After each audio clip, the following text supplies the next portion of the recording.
Hey everyone, welcome to today's show. And you may hear in my voice, I don't have that like woohoo energy coming your way because the conversation we're going to talk about today is something that I've been doing a lot of research around, and it's honestly horrific. And I wanted to share this incredible, inspirational woman with you so that it brings more awareness on topics that perhaps you don't know a lot about. Perhaps you do, but when you hear her story, her journey, it's like if this does not inspire you to want to be everything to everyone, to love up your family, to love up yourself, I don't know what is.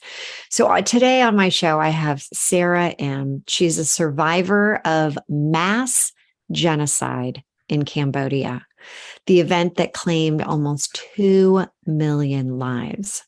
She now is an inspirational speaker. She's an award-winning author of the book, How I Survived the Killing Fields. Sara, thank you for being here today. Thank you for being willing to be vulnerable, sharing this story that I know is so emotionally triggered with you. So welcome to the relaunch. Thank you, Hilary, for having me on your show. I'm looking forward to our conversation. You know what? Again, the first time that we had the chance to talk and you started to share your journey, your relaunch, it took me back to through your words and your stories. It took me to your place. It took me as if I was a passenger along for the ride. And I got to tell you, even right now, I just got chills thinking about your story. But Sara, why don't we start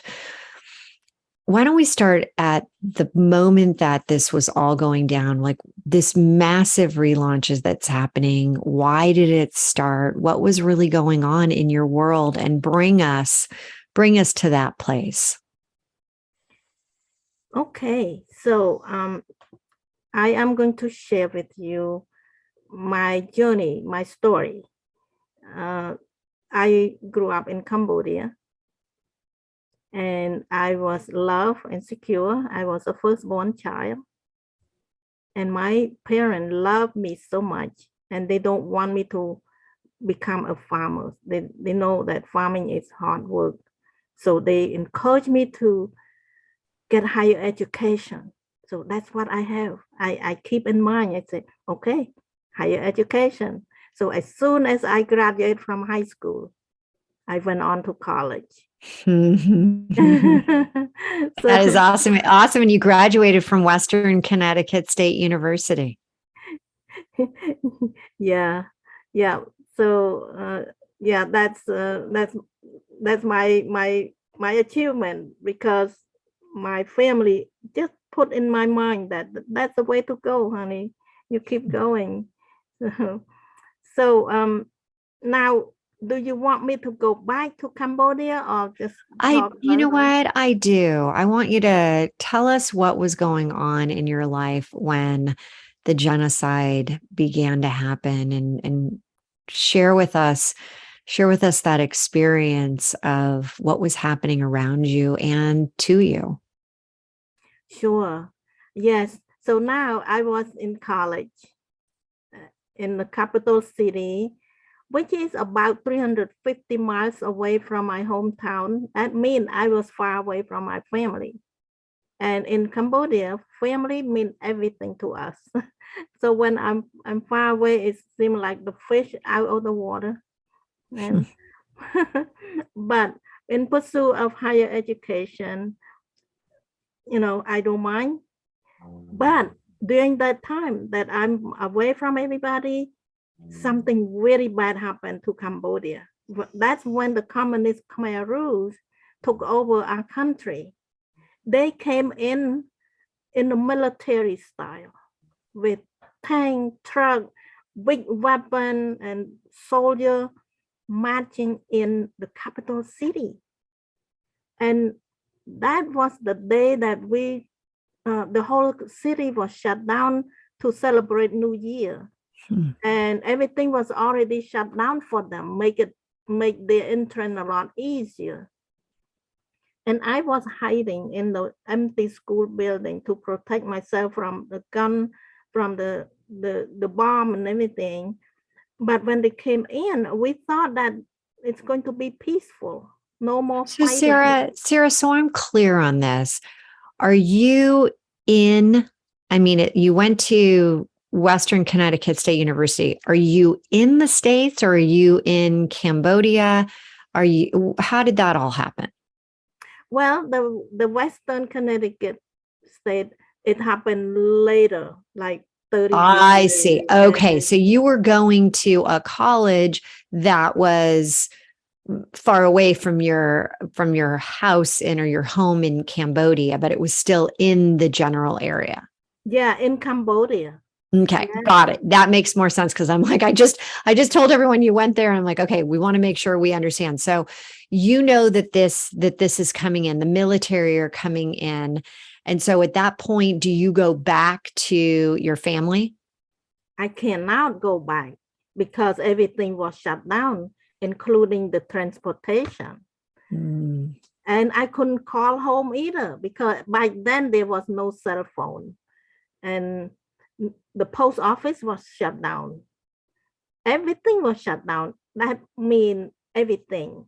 There is no bank, no government office, no school, no hospital, no marketplace.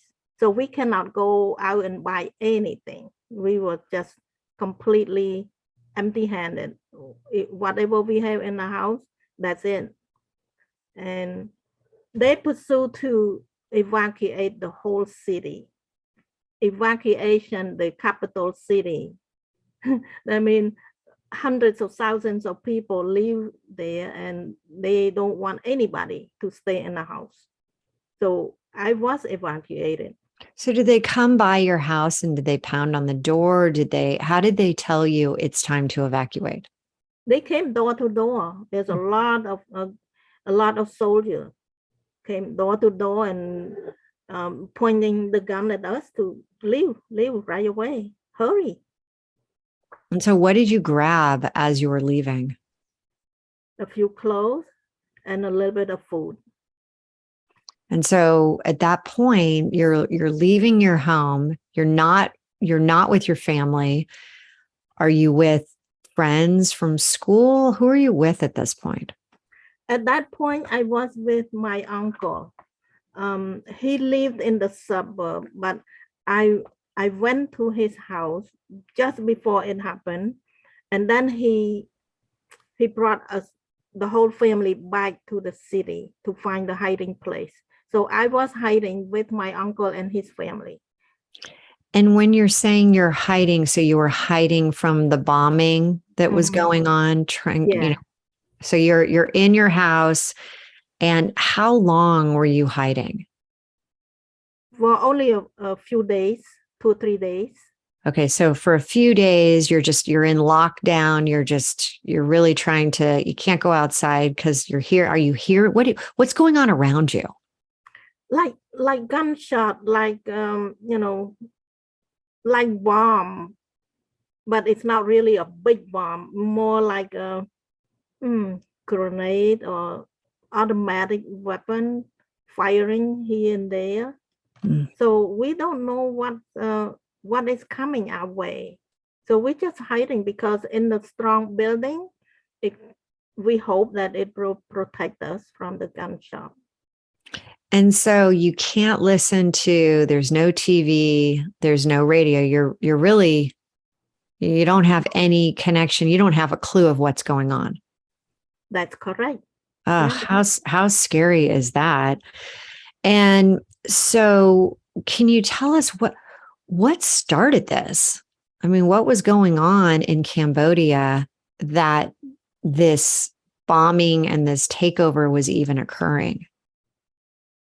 What's going on? Well, there was a revolution. Mhm. The communist Khmer Rouge, they are um, rebelling against the current government. They Mhm. accuse that the current government are too corrupt they do not want any more corruption, and they want everything new, the new system, that's a communist system. And they they they promote their propaganda, promote their message of equality. They say that, you know, communism is equality. There will be no more very rich, very poor people, no more corruption. I see. Uh-huh. Got it.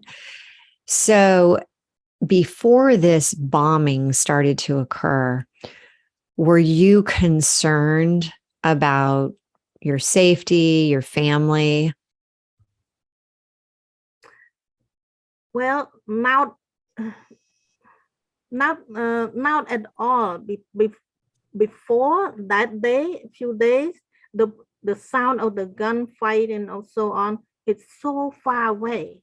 I didn't think that they will come and take over the city. That's why I went to college. If not, if I expect that they will take over, I would never leave my family to go to school far away from home. Yeah. So Sara, you're in this world of you're hearing bombing. Had you said that you were 21 years old when this is happening. Had you experienced anything like this before in your life? No, not anything like this, not at all. So Cambodia was a peaceful place before this all started to happen. Yes, yes. And you had gone off to college because you're thinking everything is just fine. I'm going to go get my degree, and you're proud of yourself. Your family's proud of you. And now you're sitting there, you're hearing, you know, let's go back to that time where you're about to leave the house. You're packing up a small bit of clothing, some food, and it's just you and your uncle, or are there other family members? Me, my uncle, and his wife, and two toddlers.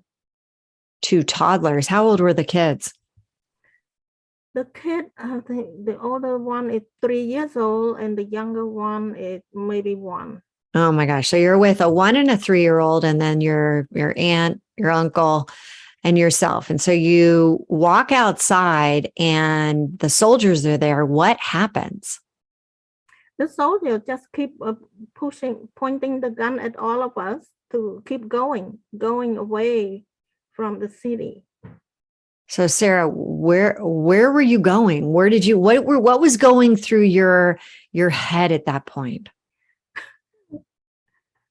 I did not know where to go because the street was so crowded. Everybody was coming to the street. So thousands and thousands of people are piling up on the street. But my aunt-in-law used to live in the village along the river. So she was thinking to bring us to her hometown. So that means we are going to walk on the street along the river, and hopefully we'll get there. So that's what we did. So before we keep going with that, she now has a plan. She's saying with this 1 and 3-year-old, we're going to walk to my, this town that I lived in. And what were you hearing gunshots still? Were you hearing the bombings? What was happening around you? The gunshot kind of slowed down. So yeah, as soon as they march into the city, the gun sound kind of subside. It's not as intense as before, but they yell at us that keep going. If not, the bomb will drop. So at this point, you can't go back. That's not an option. You have to go forward. Right. And the best plan is to go to this village, this place you've never been. How far did you have to walk?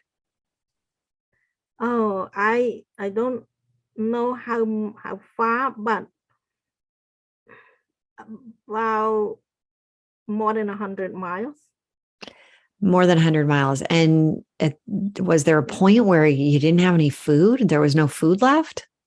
Food, a little bit in a bag that we have in our little bag.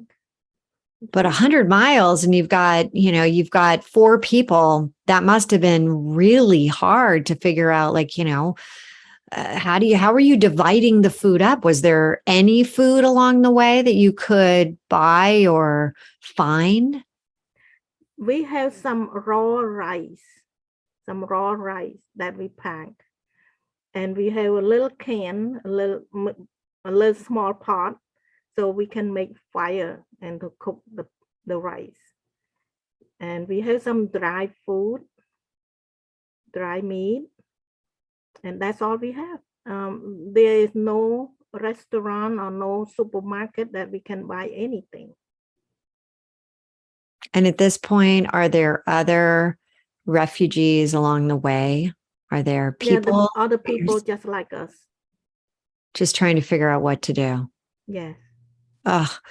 Well, Sara, we're going to take a quick break. And when we come back, we're going to hear about the next part of this journey, the next part of the genocide, losing these 2 million people that are your countrymen, and also how you then got into deciding now's the time that you want to explore this and write the book. So I'm so excited to come back and hear more about your journey.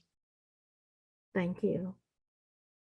This episode is brought to you by my very own labor of love, my most recent book, Relaunch. This book is a collection of my stories, other stories, and is a motivational guide to living a new 3HQ lifestyle, sparking your heart to ignite your life. It's available for purchase via Amazon. Get ready to try on the 3HQ method that I've been using for years throughout my entire life, reaching the next level in all areas, both professionally and personally. Get your copy today at www.therelaunchbook.com. Hey everyone, welcome back. I am with Sara Im. She's a survivor of the mass genocide in Cambodia. This event claimed 2 million lives, and we're hearing her journey from being pushed out of their home, walking 100 miles towards a village that she had never been in, with a knapsack that had some clothes and some food. And this is really, just a heart-wrenching story from the fear factor of what you must have been going through, Sara.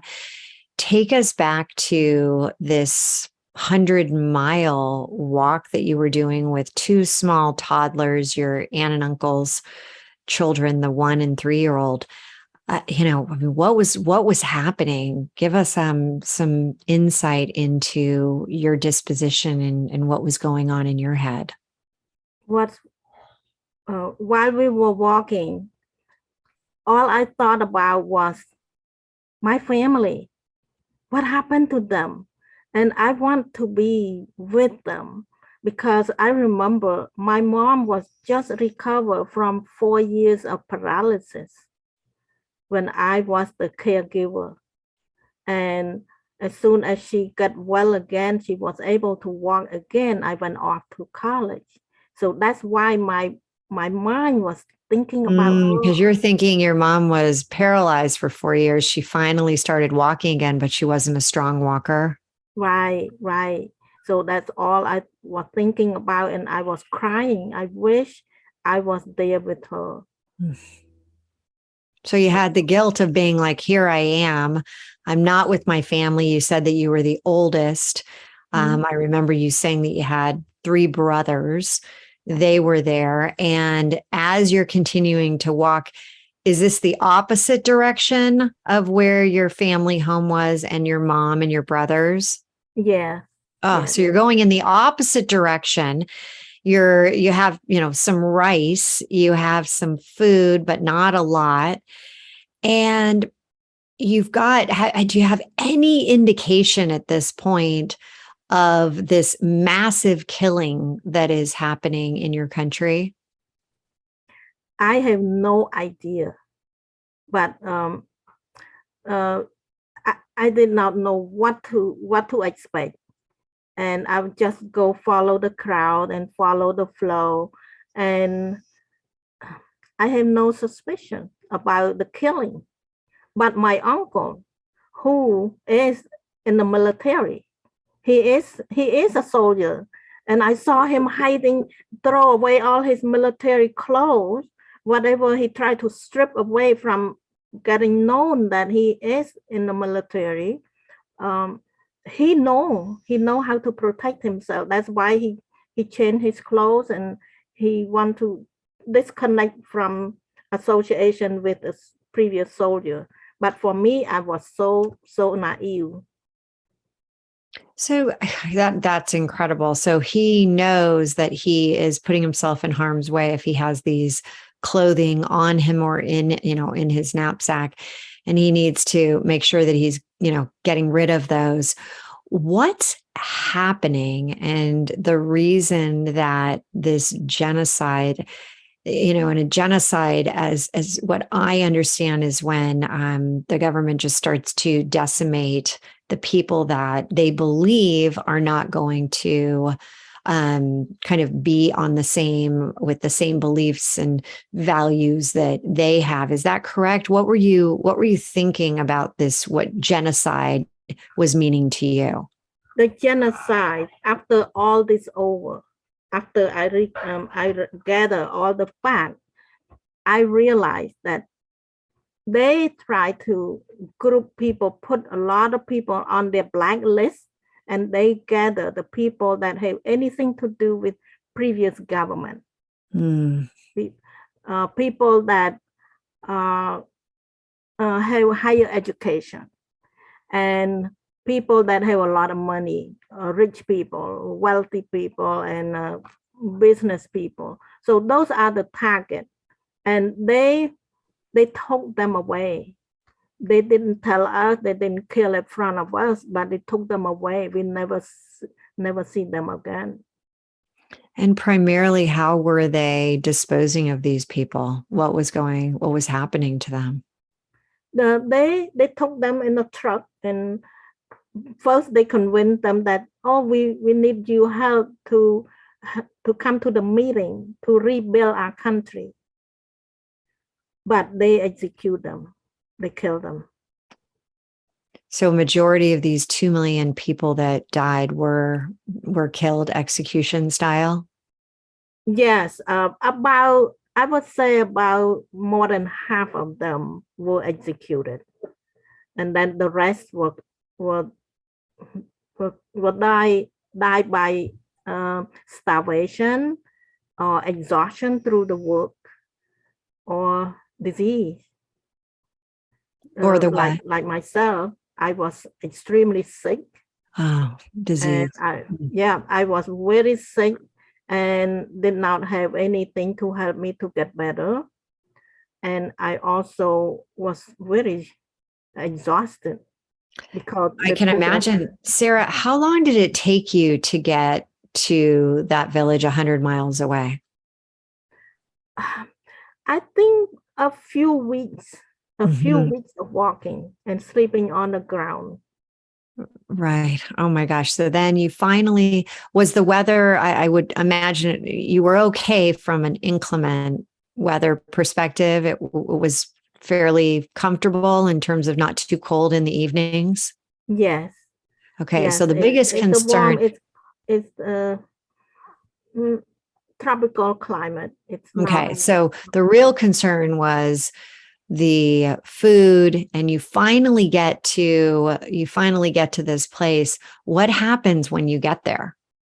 When we got there, we was giving a place, a temporary place to stay with the existing people that have their home and have room to receive us as a guest temporary until we have a chance to build our shelter.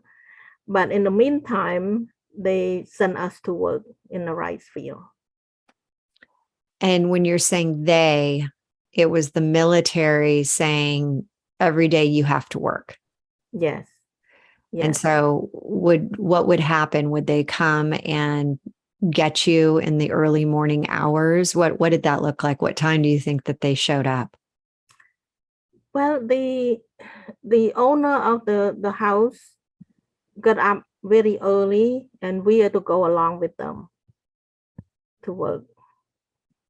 And was this all day? Was this, Yeah. you get up at what, sunrise and work 10 hours, 12 hours? I mean, how long did you have to work in the rice Yeah, field? we work all day in the heat.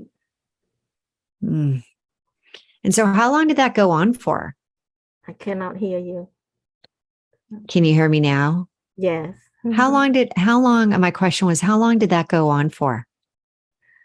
It's only let's see, maybe a couple weeks before they make an announcement that they want to bring some people to go to a different region. So the announcement is that who want to move to Battambang. Battambang is the bigger province that my hometown is located. So I signed up right away because I think, oh, That's actually fortunate. You're like, yeah, take me, take me. Yes, I could not sign fast enough. Exactly, Sarah. I understand that. So you ended up leaving this part of your family and you ended up getting to where your family, your mom and your brothers were. And what happened when you got there? Well, they did not take me to where my family is. They dropped us in the middle of nowhere. I was very disappointed. My uncle and his wife went along with me because they couldn't bear the thought that to leave to get me go by myself. So they moved with me. And they're two small children, and they're two small children were with you too. Yes. Yes. So you all were traveling again. So here they drop you off, not near your family's home, but what happened? What'd you do at that point? At that point, we start building our shelter. This is a place that we have nothing, so we build our shelter to live. And then a few weeks later, they make another announcement that they are looking for single people to go and get trained. And I signed up again because I was on the move. I don't want to get stuck in the middle of nowhere right there. So I keep moving. And you're saying that they asked for people to volunteer to get trained? Yeah, because well, they make it so tempting. They said that this is for single people, single only. That means my uncle and his wife cannot come along with me. What were they saying they're going to train you in? Train what to do, how to do a business in a rice field. I don't know. Got it. So they're going to train you so that you can take over running some of these rice fields. Yeah. So I didn't care too much about the training. I just care about keep moving. So I hope that one of these days I will be able to go and look for my family. So, but this time I got stuck in a big camp that there was 1,000 people. That's what they want. They want to have 1,000 all single. And that means we are the strongest force that they can push us to work extremely hard. And so what kind of work were they having you do? In the rice field again, but the hours is unbearable. It's like 16 hours a day, 7 days a week in the heat. And so how long were you in this camp with 1,000 people? Sorry, I couldn't hear you. you were in this camp with 1,000 people. How long do you think you were there for? I was in the camp for infinite. We have no time limit. We don't know. So you're not, do you think it was months? Was this years? I mean, what do you think? How long were you there? And then what happened? Oh, we were in this camp for 4 years. 4 years. 4 years. And 4 years, hold on, 4 years in this camp, and they were working you 16 hours a day, 7 days a week. Yes. And you had no outside knowledge of anything that was going on in Cambodia. No, there was nothing. There's no TV, no radio, nothing. It was just the same thing every single day. Yes. And so within the first maybe 2 months or so, a lot of people start to get sick because of the condition.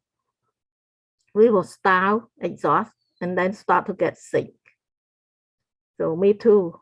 I got really that's when you started to get sick. And so then you had to work while you were sick. Yes.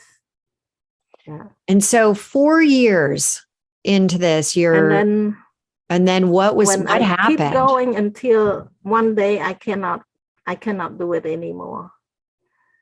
When I cannot go to work, then they sent me to another place. And that place, they said it's a hospital, but it's not really a hospital. It's the place where all the sick people stay and just waiting for their time, because there's no medication or no doctor or anything that help us to get better. Were you thinking that you were being sent away to die? Yeah. Because you were that sick and you're now going to a place you can't work anymore because you're that sick. Yeah. And so you're in this place. What happened? What happened with the next? I mean, you're with us. Thank God right now, right? You're with us. But what? Yeah, when I realized it's not really a hospital, when it's not really a hospital, I realized this is the most dangerous place for me to stay, because a lot of people, the other people are very sick, and I can easily get more disease. And I need to find my way out. But how? Where? If I go back to the working camp, I cannot work. If I run away, Sarah, I cannot really run away. What'd you I do? was extremely sick. But if I stay there, I will die, because I see people die almost every day. So I was pretty much trapped. But I have a thought. I remember when I was young, I listened to the story that my mom was reading for me. Well, she read for herself, but I love to listen to her. And one story, it showed me that there is God.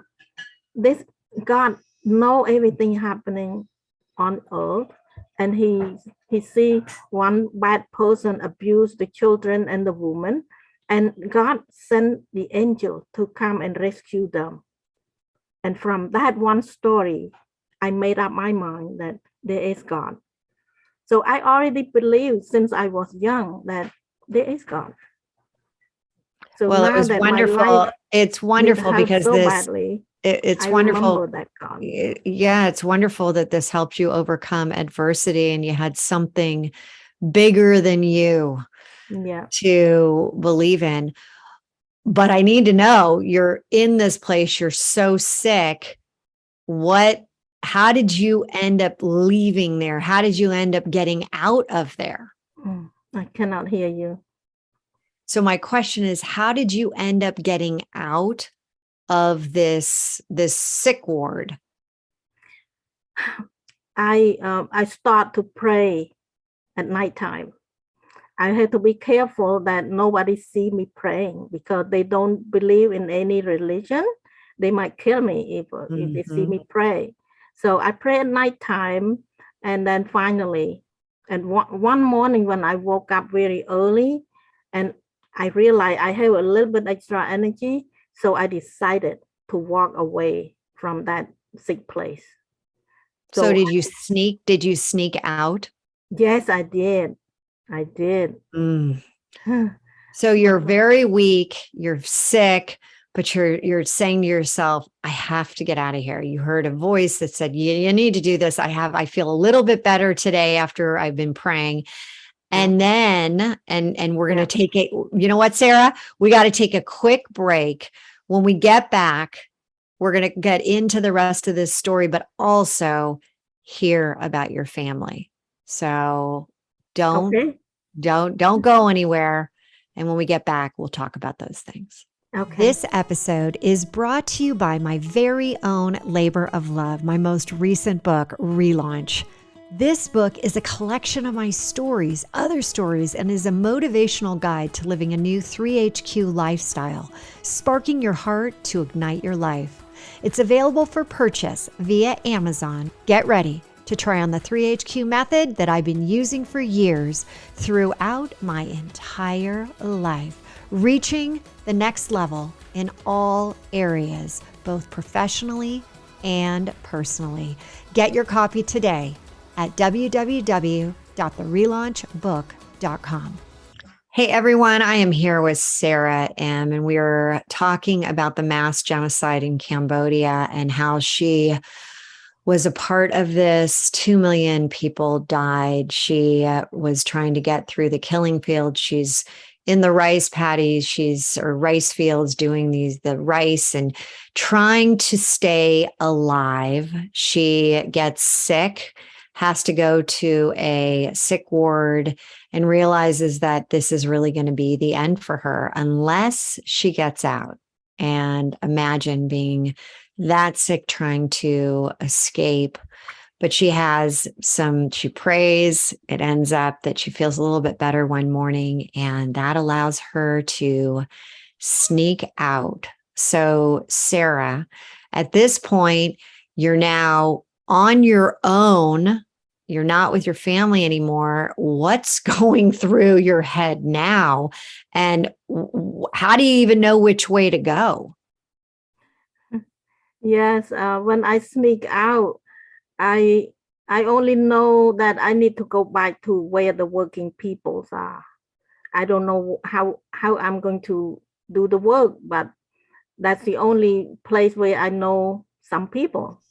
So I went back. And when I got close, I saw one young team leader, and she is a kindest person that I have known. So she took me in her group, and she said, all right, you can stay with me and I will try to find something for you to do. You know, in the whole camp, we cannot not do anything. We have to do something. So doing the work is the ticket to get the rice, to get the food. So she's trying to help me. But when she realized that I'm too sick to do anything, and she said, let me go talk to the people in the kitchen. Maybe they can help. So sure, yeah, the people in the kitchen, they say they can use my help. So that was the answer to prayer, because she sent me to the kitchen and I help out, and I have more access to food, and I work in the shade, and I work less hours. So gradually I start to feel better, have more energy. So I know I will survive. And then Yeah. what happens? So when do that you is a miracle. when it I is a found miracle. It is a that miracle. way I found a place where I can restore my health. So when did you finally, when were you able to leave? When were you able to go and find your family? Oh, there's a couple more steps, but to make it short, after they saw me look better, feel better, they pull me out from the kitchen and throw me back into the rice field. So at the end of 4 years, the camp start to move. They move the camp because they know there's something coming. There's something going on. There's some guns, some bomb. in the far distance. So they moved the camp. They moved it in the direction to the jungle, that against the direction to my hometown. So as soon as I find out that they are moving us into the jungle, I start to plan an escape. I did not want to keep going with them anymore. So I decided no matter how dangerous that is, I had to get out. So, but in the planning, I gathered 3 of my close friends and I asked them to run away with me, and they all agreed to say yes. They said, yes, I'll go with you. So all 4 of us planned an escape at night in the jungle. So that's how we did. It's really so you plan this great escape and it actually works. It worked. and now you're in the jungle. Yeah. And are you thinking like, okay, now what? Like, what do you do? I'm in the jungle now. I've just been able to escape this horrible camp. What was happening? What was going through your head, and what was your next step? Well, I didn't hear part of your question, but my next step was that we keep pursuing our escape plan, and we made it out. We did not get lost in the jungle. Thank goodness. I don't know how it could happen. How did we not getting lost? How did we not getting spotted and get killed? But I think maybe God protected us. But anyway, when the morning come, we saw the sunrise, and we did not see those people. And we know that we were free. We are so excited. And so at that point, you knew you had to go find your family. Now I cannot hear you again. Sorry. You know what? This only makes it more suspenseful. So at that point, you went to find your family, and you didn't know if they were alive or if they were dead. That's correct. Yes. And so how did you find them? Were they alive? When I saw some people walking, I asked for direction to go to my hometown, and we keep walking for a long walk, a few more weeks. And then finally, when I got to my hometown, my home was destroyed and my family was not around there, but I tracked down, and finally I found them, and they are all alive. It's to my happy surprise, and I'm so grateful. But even your mom. Yes, even my mom. My mom, I found out that she had another stroke during this time. So, but it was the happiest time I ever experienced, because for 4 years, that was my dream, is to come back to see them. Now, I know that there is heartbreak to the story. So tell us and share with us what happened to the other members of your family. The other member. What happened to your uncle? Oh, yes, my uncle. He loved me so much that he will bring his whole family to go on a journey with me, but he did not make it. We lost him, and I just cannot stop thinking of him. But the kids are still alive. The kids are still alive, and they live in the capital city, and we just reconnected. For more than 30 years, we didn't hear from each other. I just reconnected with them. So when all of this, you're now back together with your family, was there an ending to to what was going on in Cambodia? And what was the ending that allowed for this to finally be done? This nightmare. How did the nightmare end for you?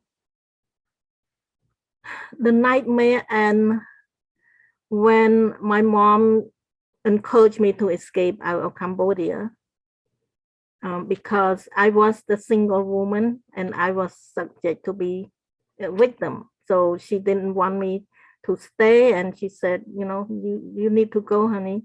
And so that's what I did. I escaped out of Cambodia, and that time Cambodia was still chaotic. There was no place that I can buy the airplane ticket and get a passport or anything like that. There's nothing. So we had to do our own way. So I had to escape, cross the border, cross the jungle again to go to Thailand. And I found a refugee camp that was organized by United Nations. And Sara, how long was this after you'd just been reacquainted with your family? Did you end up having, based on your mom saying, you got to get out of here? It's a little more than a year. Oh my gosh. So just really, it's been less than a year or a little more than a year. And all of a sudden your mom's like, it's time for you to go again. And you're like, oh. Yes, I didn't want to go. I cried all night long and my eye was like swollen. It said, no, no. Sara, of course. I mean, my gosh, this, and I'm even as I heard it, here you go again. You got to get back in the jungle. You didn't have a plane ticket out. You had to escape again, yet again. Yes. And this time, the word that calmed me down was this. She said, honey, when you make it out and you do better, you will come back and help us. So that's a beautiful thing. You'll come back and you'll help us. So you had a mission and you had a direction that you were taking so that bring something better back for us. Sara, I got to tell you, this journey that you just took us on, the multiple relaunches, you are, when I first heard your story, I'm like, I need to have you on the radio. I need you to, help us share your story with people in our relaunch community. People need to hear this through the podcast. They need to hear this and understand that. How would you define this ability to keep going? What would you tell people if they're like down and out? What encouraging words would you give them? There's a core value. The value for me is my purpose. My purpose is my family. It's easy to see that, but the love of the family, the love and the faith that I have, that strong faith that I'm going to make it. I'm going to make it out, that God will be with me. And the hope, I never give up hope. Wherever the direction that I need to do, I have my strong hope that I will be there. So hope, love, and a family that together, it's very, very powerful. And Sara, how can people, if they want to get in touch with you and be connected, where can they go? Sorry, I couldn't hear you. Where can people find more out about you? They can find me on my website, saraim.com. It's spelled SARAIM.com. They can also find me on LinkedIn, just Sara Im speaker author. And I also, Well, and we know that they can also pick up your book, How I Survived the Killing Field. Sara, thank you so much for being here today. What a story. I mean, you are such an inspiration, and I have thoroughly enjoyed hearing this tale of your journey, and you've inspired me so much. So thank you. And I love your core values with family, hope, love. So everyone, we are so excited because next week I have a gentleman. His name is Dave Austin. He is an international best-selling author. You will for sure have heard about the books that he has written. He is a lecturer at Harvard, the United Nations, U.S. Pentagon, but more importantly, he is a He is a man of integrity. He has the most incredible journey that we're going to talk about. He's an elite performance coach. I had the privilege of being with him for 3 days and hearing all about how he does this with people. And we're going to share that with you. So you're not going to want to miss this. Again, when you hear these relaunch stories, they are here to allow you to know that there's always a silver lining. There's always a way to get through literally every situation. And using, whether it's the 3HQ, getting out of your head into your heart, tapping in, you heard, to that higher self. That's where relaunch helps you. So go visit therelaunchco.com, get involved in one of our courses, and live now, love now, relaunch now. See you next week.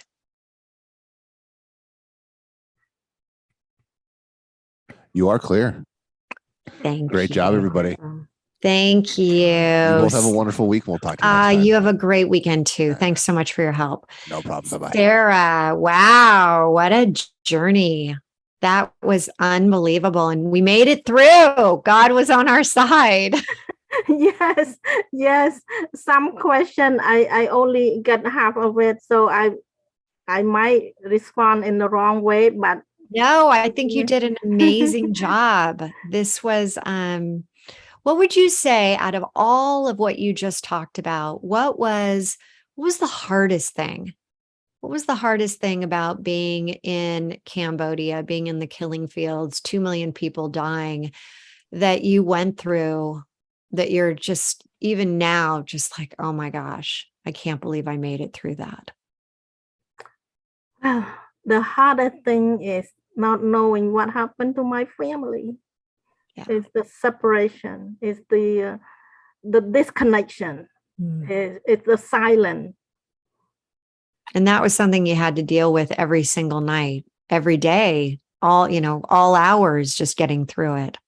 Yeah. Not knowing if you were going to get back to your hometown and everyone was going to be gone. Yeah. So share with me that first moment that you saw your mom. Okay, let me turn off my thing. I asked you, share me I want to know about the first moment you saw your mom after 4 years of not knowing if she was alive or dead. And there she was. Yes, I was just so happy. I didn't have the word to say.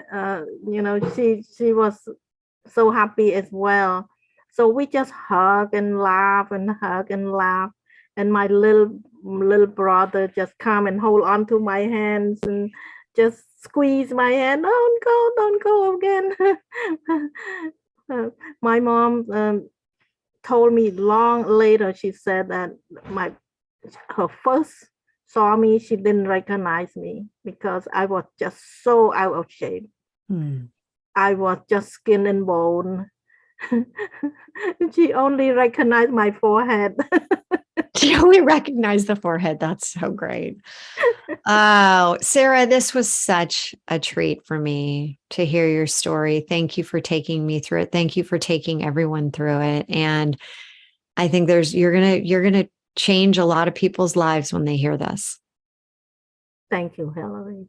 Well, thank you for being on. You have a wonderful weekend. Yeah, thank you for keeping up with my poor internet and connection. You know what? I think it's worked out just great. We got through it. You got to tell your story.